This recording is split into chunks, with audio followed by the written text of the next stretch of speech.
Bien, il est bon d'être ici et maintenant, sur l'écran que j'ai là.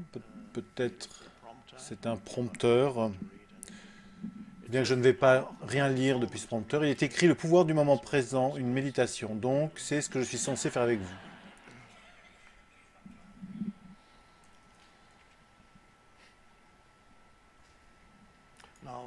Maintenant, ce n'est pas une méditation, on a besoin de se tenir comme ceci. Parce que parfois, lorsque vous faites de la méditation, tout le monde se tient ainsi.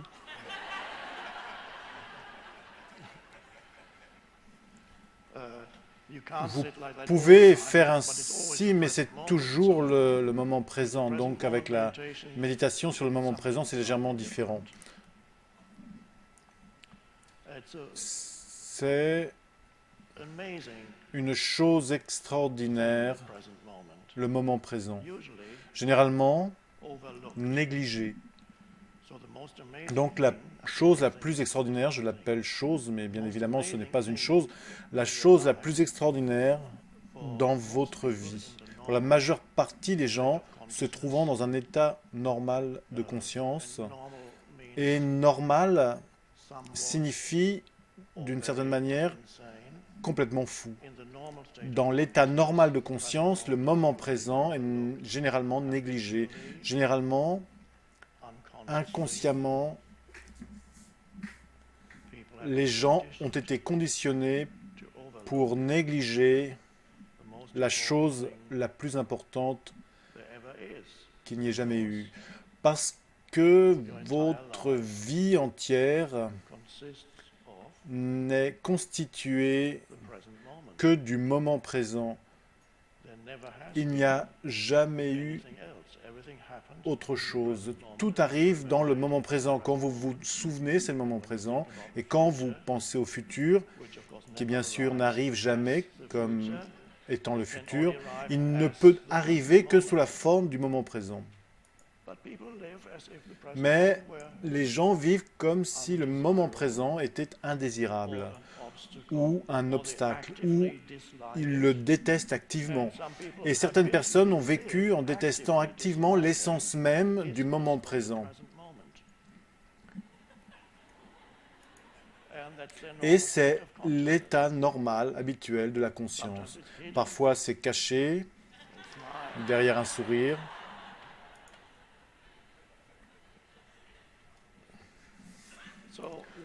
Donc, quand vous devenez conscient du moment présent, et parfois les gens réalisent, quand je parle du moment présent, vous tous ici bien évidemment savez déjà, mais il peut y avoir des gens recevant l'émission au travers des médias qui ne le savent pas encore. Quand vous réalisez que c'est tout ce qu'il y aura toujours, votre vie entière consiste en la connaissance du moment présent. Elle ne peut se dérouler que dans le présent qui est maintenant. Toute émotion que vous ressentez, toute pensée que vous avez, tout ce qui arrive, toute expérience, tout est inséparable du maintenant. Mais le maintenant, le présent, pour la plupart des gens, est une chose abstraite et qui n'est pas suffisamment intéressante. Donc voyons ce que cela signifie et faisons-en une méditation.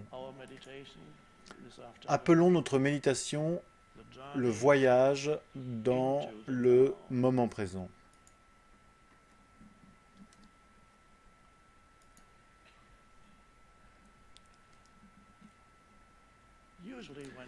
Généralement, quand vous parlez du maintenant, c'est habituellement associé avec OK. La première chose qui apparaît dans votre conscience est peut-être votre environnement.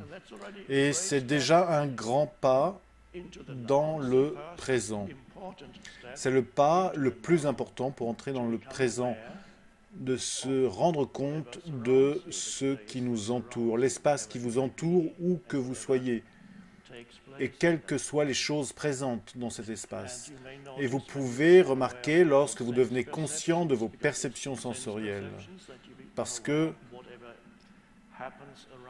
c'est au travers des perceptions sensorielles que vous devenez conscient de toutes choses qui arrivent autour de vous. Cela inclut la vue, l'ouïe et jusqu'à un certain point les autres sens aussi. Le principal étant la vue, voir et entendre.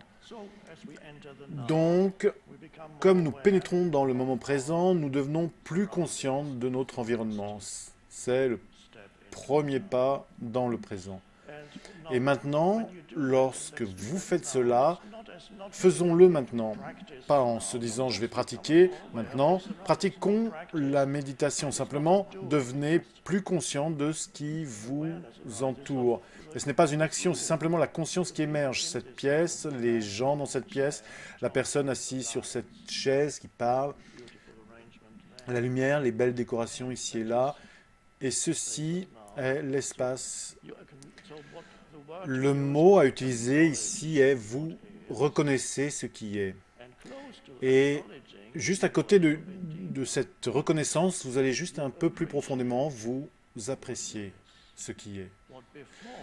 Ce que précédemment vous négligiez certainement. Et c'est déjà une chose merveilleuse. Et il y a des gens qui ne sont pas encore prêts à aller plus profondément que cela. Et c'est déjà très bien. C'est suffisant de descendre de 2 marches vers le présent. Disons 3. Les gens aiment la marche idéale. Appelons-la la marche 1. Première étape, vous devenez plus conscient de votre environnement. Deuxième étape, vous reconnaissez. Avec la reconnaissance vient la perception de la bonté, les façons dont la vie se manifeste continuellement autour de vous. Il y a de la vie en toutes choses. Même au milieu de la ville, vous pourriez dire « je préfère la forêt ou la plage ou la montagne ». Mais même au milieu de la ville, c'est ce qui arrive. Tous les mouvements, peu importe ce qui arrive, tous les mouvements sont la manifestation de la vie. La vie se manifestant au travers des êtres humains, des voitures, des maisons, des immeubles, des bruits, etc. Et il y a aussi ici quelque chose qui est bon. C'est une reconnaissance de la vie. Et après arrive une appréciation. Oh, vous pourriez remarquer quelque chose que vous n'aviez pas remarqué précédemment. Le ciel, par exemple. Combien de fois êtes-vous conscient du ciel? Et vous dites, oh, et c'est beau. Et même un ciel nuageux, il y a toujours cette lumière qui filtre au travers des nuages. Maintenant, vous pourriez remarquer, lorsque vous devenez conscient de ce que j'appelle la surface du présent, qui sont les perceptions sensorielles qui vous révèlent le monde, dès lors, un glissement dans l'état de conscience intervient, parce que maintenant, vous ne pensez pas autant. Vous ne pouvez pas être conscient des perceptions de vos sens, être en train de réellement regarder le ciel, ou un arbre, ou une fleur, ou ce qui se passe dans la rue, et beaucoup penser. Vous devez être vraiment là en tant que présence. Par exemple, maintenant.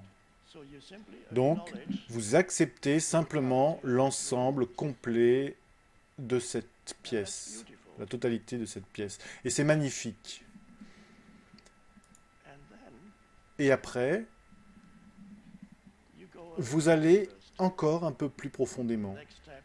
La prochaine étape vous amène plus profondément. Et vous pouvez vous demander, qu'y a-t-il d'autre associé au présent, autre que ce qui remonte de mes perceptions sensorielles? Qu'y a-t-il d'autre? Y a-t-il quelque chose d'autre? Est-ce ce qu'est le présent? Ce qui apparaît dans le présent? Non. C'est ce qui apparaît dans le présent, mais ce n'est pas encore le présent. Donc, devenir conscient du moment présent, devenir conscient de ses perceptions sensorielles est une étape importante. Et certaines personnes sont tellement déconnectées de leur environnement qu'ils ne sont jamais là où ils sont. Ils sont dans le flot de leurs pensées, avec juste suffisamment d'attention pour ne pas se cogner contre les objets. Mais c'est toute l'attention qu'ils donnent. Ils peuvent se frayer un chemin entre leurs meubles ou dans la rue, mais la plus grande partie de leur attention est dans le flot de leurs pensées. Une grande quantité de ces pensées étant inutiles, comme vous avez sans doute remarqué. Et une grande partie de celles-ci sont même négatives. Critiquer, critiquer, se plaindre, penser à tel ou tel problème, penser à des moments passés désagréables, arrivés hier ou 10 ans auparavant, et penser à ce qui pourrait mal se passer demain ou ce soir. Cette conscience est continuellement absorbée par des pensées. Et les gens sont sous l'emprise du flot de pensées. C'est amplifié de nos jours par les objets numériques, on en parlera peut-être plus tard. L'emprise des pensées compulsives, une chose après l'autre surgit dans votre esprit et vous vous identifiez avec toutes les choses qui arrivent dans votre esprit. Amplifié, comme je l'ai dit, par les objets numériques qui attirent votre attention. Oh, c'est important, un autre email vient d'arriver. Un SMS. Ce doit être important. Quelqu'un vient juste de poster quelque chose sur Facebook. Et vous voyez la photo d'une assiette avec écrit « Je dîne à tel endroit ».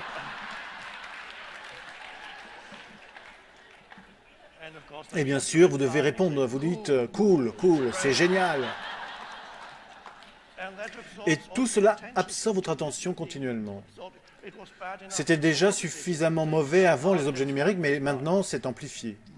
Des trucs dans votre tête, des trucs, plus de trucs. Et vous vous noyez dans les choses. Et je ne parle pas des objets. Certaines personnes se noient dans les objets, mais vous vous noyez dans des trucs mentaux. Une pensée après l'autre, un SMS après l'autre, un message sur Facebook après un autre, un souvenir désagréable ou une pensée angoissante après une autre, une plainte après une autre, ce que les autres n'ont pas réussi à faire, auraient dû faire ou n'ont pas fait. Il n'y a pas de fin à ces choses. Vous manquez le moment présent. Vous êtes continuellement absorbé par des pensées inutiles et compulsives. Imaginez-vous vivre comme cela pendant 10, 20, 30, 40 ans. Quel impact cela a-t-il sur votre état habituel de conscience et sur vous en tant que personne? Quel type de personne est généré par cet état de conscience? Anxieuse, en colère, peu importe, vous êtes constamment insatisfait, constamment en besoin de la prochaine chose. Il n'y a jamais assez. Voilà de quoi nous sortons. Je voulais juste vous montrer une petite illustration de ce qu'est l'état, entre guillemets, normal. Donc maintenant, nous revenons au moment présent et comme vous devenez conscient de vos perceptions sensorielles, votre vigilance, lorsque je dis vigilance, ne laissez pas votre esprit en faire juste un concept. Vous ne pouvez savoir ce qu'est la conscience vigilante qu'en faisant l'expérience de la conscience vigilante. Vous ne pouvez pas comprendre conceptuellement ce qu'est la conscience vigilante. Tout le monde ici le sait et peut vérifier au travers de sa propre expérience la différence entre être absorbé, identifié à la voix dans sa tête avec ses pensées compulsives habituelles et être dans un état de conscience vigilante qui ressemble à cela. Vous n'avez pas besoin de ressembler à cela. Là, je fais un numéro d'acteur. Je voulais juste en donner une représentation visuelle. Et vous pouvez noter soudainement que... Ah, au fait, je voulais mentionner, je n'utilise jamais le terme pleine conscience. Je vous explique pourquoi je ne l'utilise pas. Il n'y a rien d'erroné avec pleine conscience, c'est juste que ma préférence va à l'utilisation du terme présence. La raison en étant que pour moi, pleine conscience implique que la conscience est pleine. Et ce n'est pas ce que nous voulons. Mais vous pouvez parfaitement utiliser le terme pleine conscience, c'est juste ma préférence, présence. Donc, ce qui émerge ici, c'est la présence. Vous devenez conscient de vos perceptions sensorielles. Il est nécessaire qu'il y ait moins de pensée et plus de présence. La pensée diminue avec cette vigilance qui augmente. Et ne laissez pas cela être simplement des mots. En même temps que je parle, vous pouvez vérifier qu'il y a un glissement subtil depuis le fait d'être pris dans le cours des pensées pour aller vers l'état d'être complètement présent ici avec votre attention. Ah, moins de pensées maintenant, parce que vous ne pouvez pas être totalement conscient et être en train de penser. Maintenant, la prochaine étape à descendre est, la prochaine marche à descendre est comment vous devenez plus conscient de vos perceptions sensorielles. Vous pouvez aussi sentir le simple mais magnifique fait que vous êtes vivant.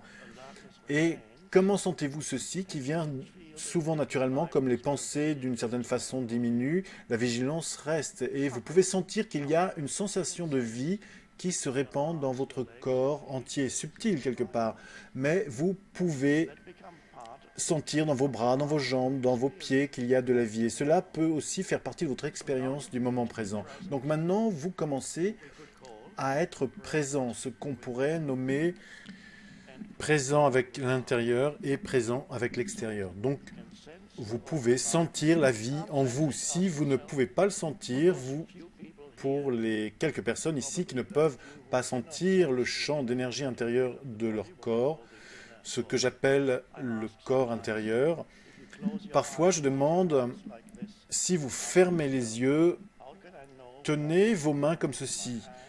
Demandez-vous comment puis-je savoir, sans regarder, sans bouger mes mains, que mes mains sont encore là. C'est une question amusante. Comment puis-je savoir, sans regarder mes mains, sans bouger mes mains, sans rien toucher, comment puis-je savoir que mes mains sont encore là? À ce moment, vous ne pouvez pas avoir de réponse conceptuelle à cette question. Vous ne pouvez avoir qu'une réponse expérientielle, en ressentant la vie à l'intérieur des mains. Votre attention s'est dégagée du mouvement de la pensée et s'est déplacée dans vos mains. Et de la même façon que vous pouvez sentir vos mains, vous pouvez sentir vos pieds en même temps. Vous pouvez sentir l'ensemble de votre corps comme un subtil champ d'énergie. Et c'est un endroit charmant pour être. Et vous commencez à être plus ancré dans le présent. Et vous êtes présent avec l'intérieur et avec l'extérieur. Être à l'intérieur du corps, je l'appelle parfois une ancre pour rester présent. Cela peut être utile car le mental égoïque, le mental inconscient est très malin et si vous êtes débutant, que vous n'avez pas d'ancrage dans le moment présent, le mental va revenir très rapidement avec une pensée. Et cette pensée peut être n'importe laquelle, mais elle va revendiquer d'être extraordinairement importante. Et elle va dire, suis-moi, tu dois réfléchir à ceci. Cela réclame ton attention immédiate à 3h30 du matin au lit. Et cette pensée, bien sûr, va proliférer en d'autres pensées. Des pensées anxieuses, des pensées de regret. Qu'est-ce qui se serait passé si ceci? Qu'en est-il de ma vie entière? Je dois arriver à comprendre ma vie. Ma vie a été complètement inutile, tout ce que j'ai fait dans ma vie. Qu'est-ce que ma vie? C'est une construction mentale, ce que vous appelez ma vie. Et vous manquez la vie réelle qui est dans le moment présent. Donc vous avez besoin de savoir que les pensées peuvent être très séduisantes et hypnotiques. Elles vont venir et s'emparer de votre attention si vous ne savez pas ce qu'elles font. Mais si vous savez ce qu'elles font, alors vous pouvez être conscient lorsqu'une nouvelle idée veut entrer. Et à ce moment, lorsqu'il y a une conscience de ce qui se passe, vous n'avez pas besoin de suivre la pensée. Vous pouvez lui permettre juste de passer au travers de votre esprit et ensuite elle disparaît. Et vous pouvez dire, mon choix est d'avoir mon attention à l'intérieur de mon corps Et vous n'avez pas à verbaliser cela. Le choix arrive, vous savez que c'est votre choix. Et ensuite, vous ne souffrez plus d'une nuit blanche désagréable. Vous vivez en fait une magnifique méditation. Et vous ne demandez plus que ce moment soit différent de ce qu'il est. Et vous sentez la vie dans votre champ d'énergie. C'est votre vie. Et le moment présent, la vie du moment présent. Et maintenant, nous pouvons encore aller plus profondément. Perception sensorielle, reconnaître, apprécier, sentir le champ d'énergie dans le corps. Toutes ces choses arrivent dans le moment présent. Et avez-vous oublié quelque chose? Qu'est-ce qui fait la complétude du moment présent? C'est la perception sensorielle. Les sensations. Il peut y avoir des pensées qui arrivent et qui repartent. Vous n'avez pas à les suivre, mais elles peuvent venir et repartir. Et il y a de l'espace entre les pensées. Et ceci est extrêmement important. Découvrir qu'il y a une telle chose en vous qui est un espace entre une pensée et la suivante. Donc, il n'y a plus un flot ininterrompu de pensées. Soudainement, vous devenez conscient d'un espace. Et ceci dégage quelque chose de bon et de puissant. Et vous sentez, vous êtes en relation avec vous-même. Pas celui qui a une histoire, pas la sensation de celui qui est identifié avec son histoire personnelle, mais quelque chose qui transcende votre histoire personnelle et quelque chose qui transcende aussi ce qui apparaît au niveau de vos perceptions sensorielles. La plus profonde sensation du présent et en fait l'essence du présent est ceci. Qu'est-ce que c'est qui permet que vous soyez conscient de vos perceptions sensorielles? Qu'est-ce que c'est qui vous permet d'avoir des pensées? Qu'est-ce que c'est qui vous permet de sentir votre corps? Donc, il y a quelque chose là qui n'est pas une chose, et nous pourrions l'appeler votre présence, nous pourrions appeler cela l'espace de conscience, ou nous pourrions appeler cela la conscience elle-même. Et la chose la plus magnifique dans votre méditation est la découverte de vous-même, pas comme une personne ayant une histoire limitée. Cette dimension existe encore, mais il y a une dimension plus profonde en vous où, quoi qu'il arrive à la personne, bon ou mauvais, est transcendé et devient sans importance. Une plus profonde conscience de soi. Quand vous réalisez que ce qui rend possible vos perceptions sensorielles, ce qui rend possible vos pensées, ce qui rend possible vos émotions est le fait qu'il y a la lumière de la présence en vous. Dans la lumière de cette présence, vous percevez cette pièce. Dans la lumière de cette présence, une pensée arrive et s'en va. Si trop de pensées arrivent, il n'y a plus de trou dans les pensées. La lumière de la présence s'obscurcit. C'est toujours là, mais c'est comme un jour totalement nuageux.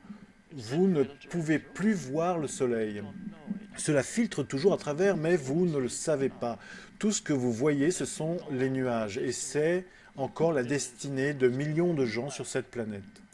Tout ce qu'ils connaissent, ce sont les trucs qui sont dans leur tête. La totalité de leur conscience de soi est déduite des trucs qui sont dans leur tête. destin terrible, mais personne ne nous dit que c'est affreux, c'est tellement normal. Si vous êtes né dans un asile psychiatrique, vous ne savez pas que tout le monde est fou, puisque tout le monde a la même attitude. Pour aller au-delà, ce qui émerge, c'est la possibilité d'entrer dans un autre état de conscience, non pas comme une expérience isolée, comme un exercice de méditation, mais apporter, on va y revenir, apporter la conscience que vous êtes conscient. Ça paraît un peu curieux. Pouvez-vous être conscient, là maintenant, que tout ce que vous percevez ou pensez ou ressentez ne peut être là seulement parce que vous êtes là en tant qu'espace pour l'accueillir, l'espace de conscience où tout cela émerge. Une autre question pourrait se demander,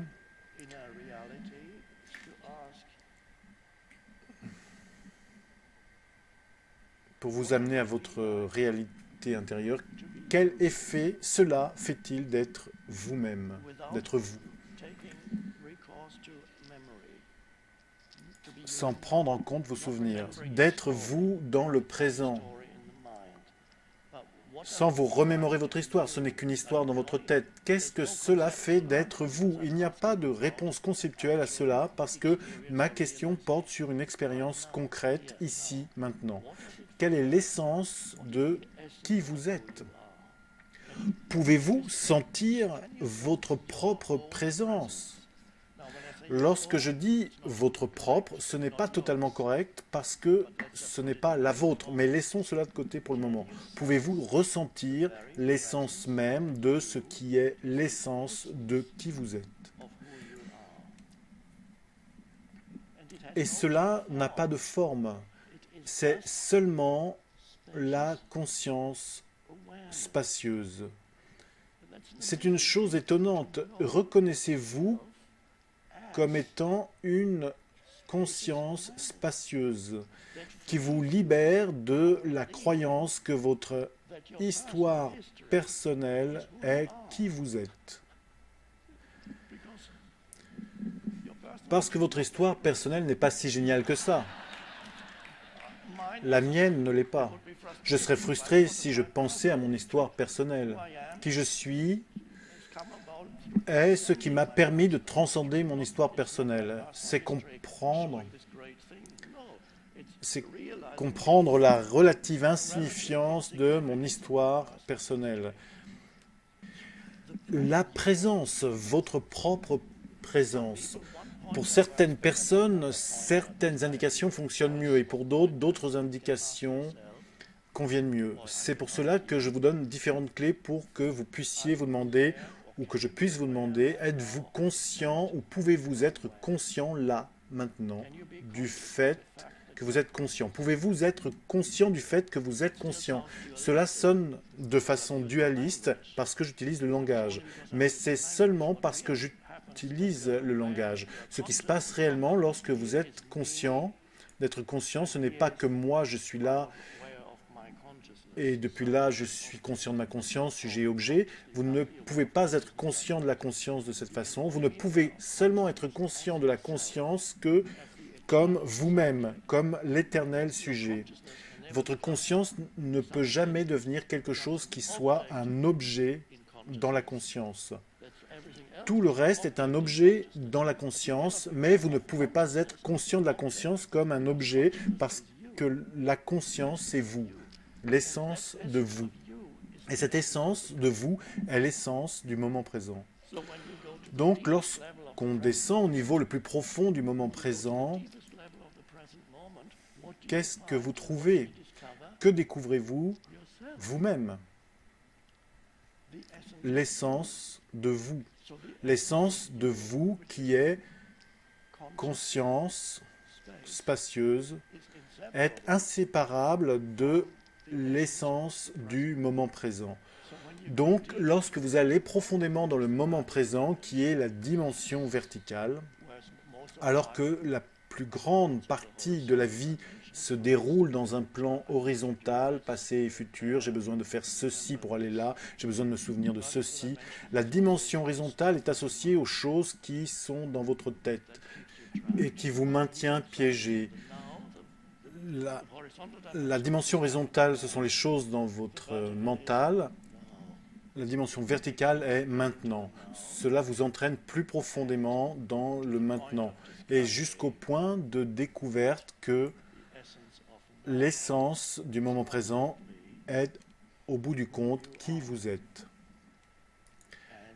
Et c'est une prise de conscience magnifiquement libératrice parce que cela vous libère d'une perception erronée de vous-même. Si vous ne prenez pas conscience de l'essence de qui vous êtes, vous passez toute votre vie dans une perception erronée de vous-même, ce que j'appelle l'ego. La fausse perception de soi-même qui est générée par l'activité du mental, avec en plus les émotions qui accompagnent l'activité du mental. Et vous êtes identifié tellement à votre esprit et votre mental que la perception que vous avez de vous-même, qui est l'ego, provient de certains schémas de pensée habituels et répétitifs. Plus des schémas émotionnels et réactifs. Ce paquet de schémas de pensée répétitives, inconscientes, compulsives, et ainsi que les schémas émotionnels et réactifs qui vont avec, ces paquets, pour les gens qui ne connaissent pas le niveau le plus profond de qui ils sont ce que l'on nomme la personne.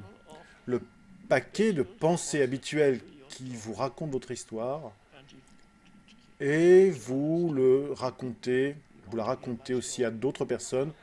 Vous voulez écouter mon histoire? Vous avez souffert, maintenant écoutez mon histoire. Votre souffrance n'est rien.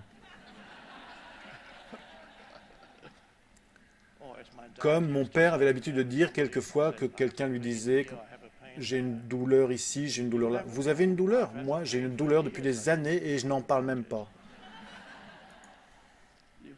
Vous pouvez consolider votre perception de vous-même dans cette direction.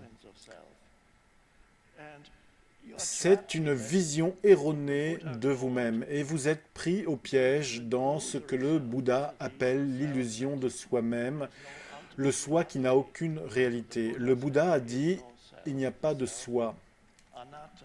Anatta, dans les écrits anciens, la non-réalité du soi. C'est une entité fabriquée par le mental.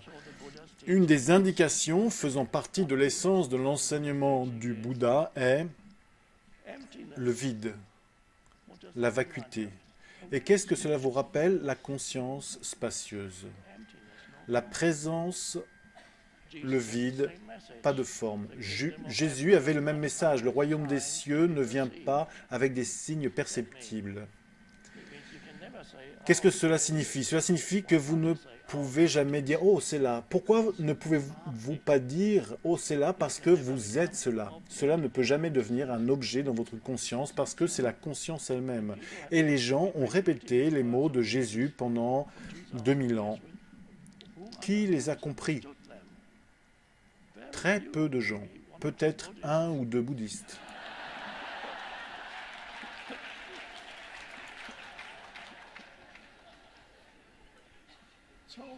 Donc c'est le secret de la vie. Et c'est si simple. Connais-toi toi-même, sache qui tu es, sache qui tu es au-delà de ton apparence de surface. Cela ne veut pas dire que vous ne pouvez pas vous souvenir de votre histoire. Bien sûr que vous pouvez vous souvenir de votre histoire personnelle, c'est très bien, mais vous n'êtes plus piégé dans cette perception exclusive et personnalisée du moi. Cette façon frustrante de vivre ce petit moi qui se sent toujours menacé par des choses, identifié avec d'autres choses, ne se sentant jamais abouti, ne se sentant jamais satisfait bien longtemps, toujours un sentiment de pas assez. Quelle façon horrible de vivre. Donc, nous transcendons cela. C'est le glissement vers la conscience. Au fur et à mesure que vous l'amenez dans votre vie quotidienne, cette conscience spacieuse, la conscience de vous-même en tant que conscience spacieuse, que vous pouvez aussi appeler calme, silence. Il y a du silence, il y a du calme, même lorsque vous parlez, vous pouvez sentir la présence sous-jacente. Au premier plan, vous parlez, vous écoutez, vous faites des choses. En arrière-plan, la conscience spacieuse. En d'autres termes, vous percevez votre propre présence, qui n'est pas la vôtre, car votre présence est une avec la présence universelle. Vous avez peut-être remarqué que je n'utilise pas le mot Dieu. Parce qu'à partir du moment où vous utilisez le mot Dieu, arrive un autre concept dans votre esprit. Ainsi, le Bouddha l'a évité soigneusement, et lorsqu'on lui fit remarquer, vous ne parlez jamais de Dieu. Pourquoi? Y a-t-il un Dieu? Et bien sûr, et ceci sera la fin de notre méditation, la réponse de Bouddha fut, ainsi qu'il est rapporté dans les Écritures, quand il lui fut demandé « Y a-t-il un Dieu ?» Bouddha resta noblement silencieux. C'est la réponse. Merci.